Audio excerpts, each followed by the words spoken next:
So there was a meeting at the White House, we've all heard about it, with some tech leaders yesterday. And what the report was out of that was the tech leaders said, we really would like to learn as quickly as possible on these applications for exemptions with respect to selling to Huawei. How fast can you rule on those exemptions, whether it's granting or denying?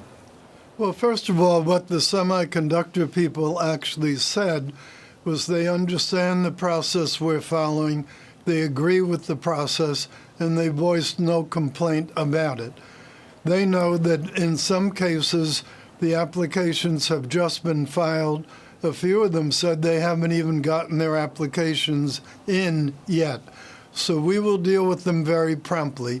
There are 50 some odd applications from around 35 companies that have been received. And within the next couple of weeks, we expect to have verdicts. Oh, so people should hear on some of these within the next 2 weeks, you say? No, I said within the next few weeks. Oh, I'm sorry. I thought you said 2 weeks. So is that few? So 4 to 6, do you think? There's no point specifying particular numbers. We're processing them as quickly as we responsibly can.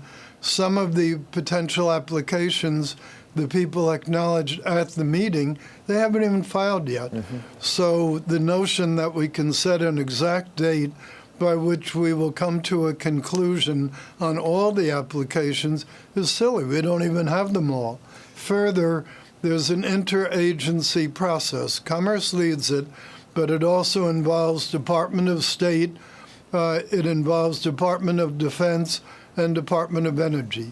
So this is not a simple thing, but in general, the principle we'll be following, which is endorsed by the participants in yesterday's meeting, is things that are not sensitive from a national security point of view, we're going to be looking pretty favorably upon.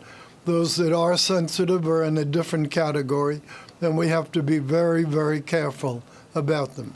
That's on the subject of waivers potentially for some sales to Huawei. What about the possibility, at least, of further sanctions? Because there was a report out within the last couple of days that at least I found odd that, in fact, it appears that Huawei has been working with North Korea on 3G, not 5G, but 3G, their system over in North Korea. Might that give rise to further sanctions for the United States? Well, we are continuing to watch very carefully everything about Huawei, including the information revealed in that article yesterday. But beyond that, we can't really comment on a pending investigation. Okay, Mr. Secretary, if you could, fit this into the larger U.S.-China trade negotiation, or even lack thereof, because we heard also reports that perhaps there might be some exemptions on the Chinese side for some tariffs on agricultural products. Are we moving forward to a time where we can have more robust discussions back and forth with China as we get past Huawei, perhaps, we get past the agricultural issues, perhaps? Well, Huawei is not necessarily a part of the trade negotiations. Huawei, in its genesis, was an enforcement action, and it was taken for national security purposes. So the trade, and it's not why the trade talks broke down in any event. The objectives of the United States in the trade talks remain what they've always been, namely doing away with artificial barriers to market access, doing away with subsidies, having respect for intellectual property rights, doing away with forced technology transfers, the whole panoply of activities with which you're very familiar, and then making sure that there's a proper enforcement mechanism so that we get what we think we bargained for. As you say, there's a panoply of these issues, and in talking to you on prior occasions, it's going to take a while to work through them, I think it's fair to say. At the same time, the President of the United States, President Trump, has said they usually have committed to buy more agricultural products from us. In discussions, from what you know, is China moving toward at least allowing that gate to open so we can get to that panoply? I'm not aware that the gate has opened to any significant degree. And so, at the same time, we hear that Secretary Mnuchin and Ambassador Lighthizer may well be going over to China. What is the next step in the negotiations? Well, the logical next step, assuming that they get going in a robust way, would be for our team to go to China. The regimen that we've always had is one meeting in Washington, next meeting in China. Last meeting was in Washington, so logically the next meeting should be in China. Mr. Secretary, you've been there since the beginning of the administration, and there's been a lot of speculation, will you stay, will you not? You said you're staying. Do you expect that you're able to get a resolution on that panoply, as you call it, of issues before you depart? Well, first of all, I am not contemplating any departure, so there's no real conjunction between that kind of silly rumor and the trade talks. But it does give a sense of how long do you think it might take? It's impossible to judge how long it will take. Well, the president's objective is to get a proper deal or go ahead with the tariffs. It isn't important whether it be done a week from Tuesday or a month or 2 months. What is important is that if we make a deal, it's a proper deal that is a really good deal. That's his overriding objective, and that's much more important than exact timing. For Bloomberg Television and Radio, we are speaking with Commerce Secretary Wilbur Ross in Washington. Now, Mr. Secretary, let's turn to the deal that was announced by President Trump yesterday, a bipartisan deal with Congress to both to extend the debt ceiling for 2 years and also to suspend some of the spending caps with some savings at the same time. The thing I'm really interested about as Commerce Secretary, is this a fiscal stimulus as a practical matter, particularly on the military side, because it will be more spending than otherwise would have happened?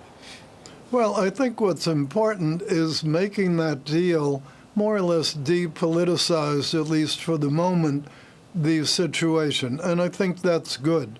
Debt ceiling and budgets are too important to be thrust into the immediacy of the presidential campaign and the congressional elections next year. So I think people on both sides were very wise to take that off the table. God knows there are enough other things on which we disagree. That it should be put to the side. It has been put to the side. I think that's very constructive because it eliminates some of the uncertainties that businesses otherwise might have been confronted with. So I think it's very positive for the economy that those decisions were made. So, Mr. Secretary, one of your responsibilities is the census, and we all know what the litigation went up and the citizenship question. This is my question. President Trump said, okay, don't put it in the census. We will use the other agencies of U.S. government to really track how many citizens we really have in the country. Is that something that you're involved in? Is that under your responsibility to help marshal all the agencies of the U.S. government to make sure they're monitoring who's a citizen and who's not? Yes, the president's executive order designated that Commerce, in the form of the director of the census, would share the interagency cooperation movement. And we're making a lot of progress with that already. The problem with data sharing within the government historically has been that some of the parts of government were not so eager to share the data. Now with the executive order, that will be solved, and now we can use those data in conjunction with the information that we get in the census. We're much better use of administrative records, and that's a direction I was pushing for anyway. As you perhaps recall from earlier statements, using more administrative records, I think, is a very good thing. Census is a very, very expensive activity, partly because they had not used as much administrative records as perhaps they could. In addition, we're spending $500 million on marketing in a variety of languages, in a variety of ethnic media.